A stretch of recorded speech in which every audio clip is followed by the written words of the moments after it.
In Thrall of a Doll, has Barbie shaped the perception of female beauty? Beauty is defined as a characteristic of a person that provides a perceptual experience of pleasure or satisfaction to the mind. This immediately highlights that beauty is in the eye of the beholder, as everyone's mind is different, depending on culture, experience, and personal style. Barbie is a fashion doll launched in 1959 by American toy company Mattel Incorporated. The creation of the doll is accredited to Ruth Handler, and Barbie is named after her daughter Barbara.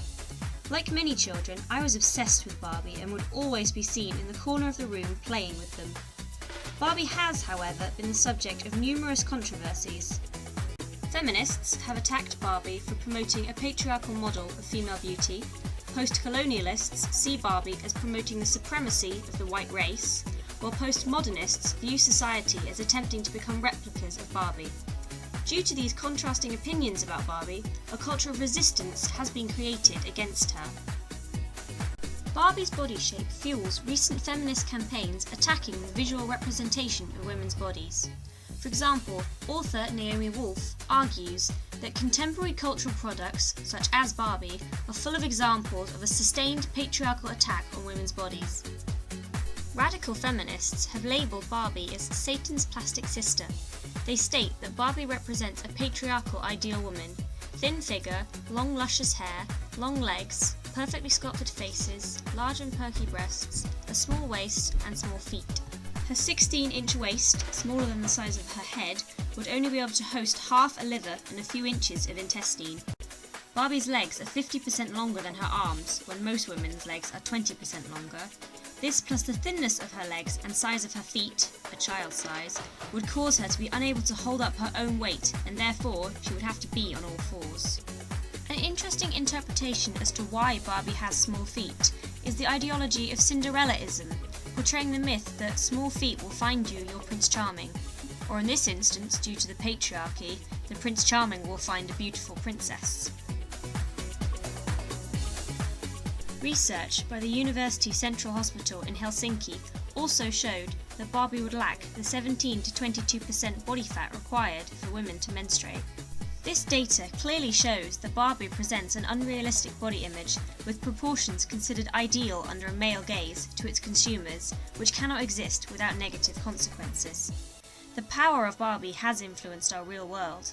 For example, it has been argued that the creation of the Barbie doll has led to a rise in anorexia amongst teenagers as they see Barbie as their ideal self, thereby shaping their perception of female beauty. This suggestion was further strengthened through the release of the 1963 outfit Barbie Babysits, which came with a book entitled How to Lose Weight, which advised don't eat. Also, Barbie's scales are permanently set at 110 pounds, 50 kilos or just under 8 stone, which is 15 kilos underweight for a woman of Barbie's height. Barbie, of course, is covered in makeup. Even though there are myths claiming that women are naturally beautiful and do not need to wear makeup, many women can tell a story where they went into work without makeup and were told that they looked tired or asked whether they were okay. Take former US Secretary of State Hillary Clinton, who was heavily criticised as looking tired and withdrawn when a photo of her without makeup went viral. This reveals the patriarchal expectations. Women, those in power or the lower classes, are clearly supposed to always look made up and beautiful because when they don't, they must be ill. Therefore, the release of photos of Barbie without makeup has brought about much feedback from women who said that they empathise with Barbie as they always feel under pressure to be made up and fit the expectation of the male gaze. Barbie's appearance and the controversies around it suggest that the definition of female beauty is still a very patriarchal one. I can't believe there's music, snow cone, and makeup emergency buttons, but no help button. Go figure. Barbie, beyond her appearance, also represents a strong, stereotypical and patriarchal gender role, as she is considered a ditzy blonde who only cares about fashion and appearance, not education. That class is tough. Hiding dresses are fun. Analysts have suggested that perhaps this stereotype of a woman is what men consider beautiful because they are afraid of intelligent and more dominant women that could overthrow the patriarchy. The idea of Barbie being moulded as the stereotypical female is further heightened by her vast array of dresses, her accessories all having female connotations, such as hairbrushes, hairdryers, beauty creams, and flower bouquets. The one prop that Barbie owns that could be conceived as unfeminine is her car. However, even that has been feminized by making it pink. There is also a significance in the fact that out of the 18 pairs of shoes that I owned for my Barbies, only 4 of them were not high heels. High heels are an interesting prop that women use as a means of self-presentation. Post-feminists, who argue that feminism is dead, believe that heels are a form of empowerment for women, meaning that they would view Barbie as a symbol of female empowerment. However, an orthodox feminist would argue that women are in a state of false consciousness about high heels, as they are designed to make women look sexy for men and not for female empowerment. Barbie's love of high heels is a clear example of how she conforms to the male gaze and patriarchal expectations of beauty. As feminists argue that Barbie conveys patriarchal ideals, post-colonialists argue that Barbie promotes the ideology of white supremacy. Out of the 5 Barbies I owned, only one of them was not blonde and they were all white. And I was no exception. The average ratio for black to white Barbies in a shop is 1:5. As Barbie is a global brand, this illuminates how Barbie appears to put forth the idea that the Aryan race is the most beautiful and the only race worth representing. Postcolonialists are right, therefore, in saying that Barbie unconsciously transmits the ideology of white supremacism.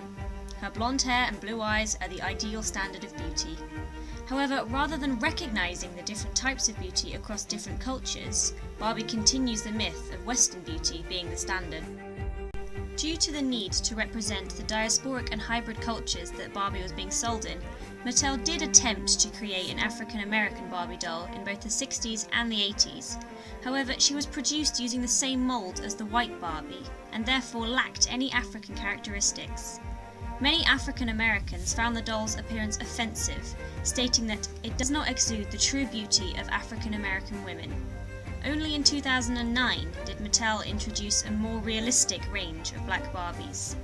However, despite postmodernist claims that we are in a post-everything society, the sales for black Barbies suggest that most parents are still more likely to buy their children white Barbies. This implies that society is still unconsciously racist and considers white to be more beautiful. Following the Black Barbie range, in 2013, Mattel attempted to increase its market share by creating a Barbie Dolls of the World line to sell in other cultures, including a Chinese Barbie. Unfortunately for the company, sales were not great. Mattel failed to take the consumer's tastes about different concepts of beauty into account. For example, as one commentator said, Chinese women tend to like cutesy, girlish pink clothes like Hello Kitty, not the sexy and skimpy ones that Barbie wears. Also, the company took a very Western approach towards the creation of the doll by making use of Chinese stereotypes. For example, the Chinese Barbie doll came with a panda. One could therefore argue that Mattel was attempting to enforce Western standards of beauty onto a culture with different beauty ideals. A postmodernist may see simulacra occurring through Barbie syndrome, a condition in which the symptoms are the desire to have a physical appearance and lifestyle representative of the Barbie doll, causing people to mould themselves to become human replicas. An example is the Ukrainian model Valeria Lukyanova, who has been dubbed the human Barbie. She does not have the exact measurements of the doll, but comes as close as you can get in real life, with her narrow waist, long legs, large breasts and glassy eyes. She claims that she has only had breast implants because she wants to be perfect, but that the rest of her is natural and comes from a diet of liquid food and extreme gym workouts, and of course a whole heap of makeup. The human Barbie conforms to the postmodernist myth, we are the encoders now, as she has chosen how she wants to look, and, due to the cultural products of liquid food and cultural practices of plastic surgery, she has succeeded in achieving this ideal self. Oh my god! That's disgusting. She's not very attractive. No. Slightly creepy with the old eyes. Yeah. so weird. That is the most over-sexualized, unnecessary thing. Far, far too skinny. Why has she done this? Is she crazy? They're not appealing. See, this is what happens when you give stupid dolls to young children. These interviews highlight that Barbie proportions on a real woman are perceived as unattractive and therefore not beautiful, suggesting that Barbie herself is not beautiful. However, Barbie is still clearly considered beautiful in the eyes of many girls, as more than 1 billion Barbie dolls have been sold. The number of Barbie makeup tutorials and music videos show that Barbie is the ideal self of many young females. However, despite young girls' adoration of the doll, it is almost considered a rite of passage for young teenagers to participate in torture-related play, which includes cutting the doll's hair, painting them, or removing their limbs. There are extreme stories where teenagers have even burnt their Barbies. I participated in this as I cut one of my Barbie's hair off, as did my friends.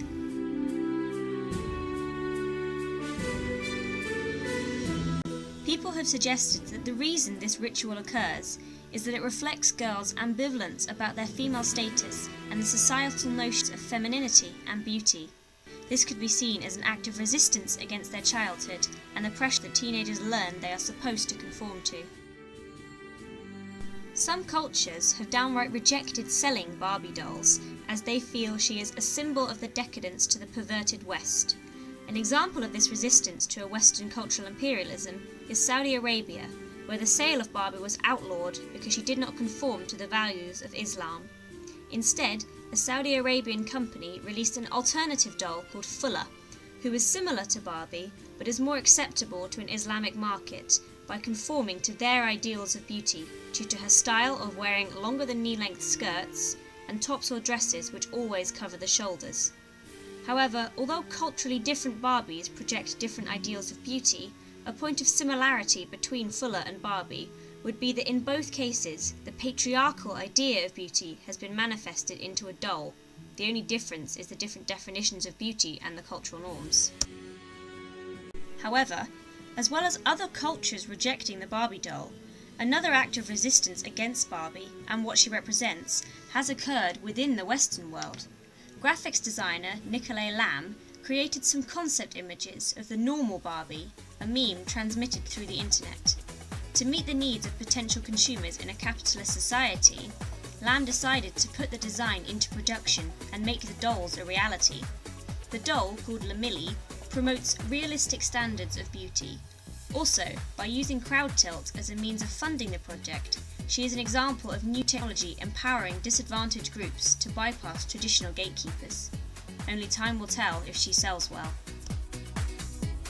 In conclusion, for over half a century, Barbie has reflected a Western patriarchal perception of beauty, which has influenced young girls' view of how they should look. However, Barbie's spell may be coming to an end, as sales have been dropping, and new dolls, like Lamilly, with realistic proportions are entering the market. This highlights how, back in 1959, when the patriarchy was still dominant, dolls helped shape how women should look, whereas now, with rising feminism, women shape how the dolls should look, and therefore promote an unpatriarchal and realistic standard of female beauty.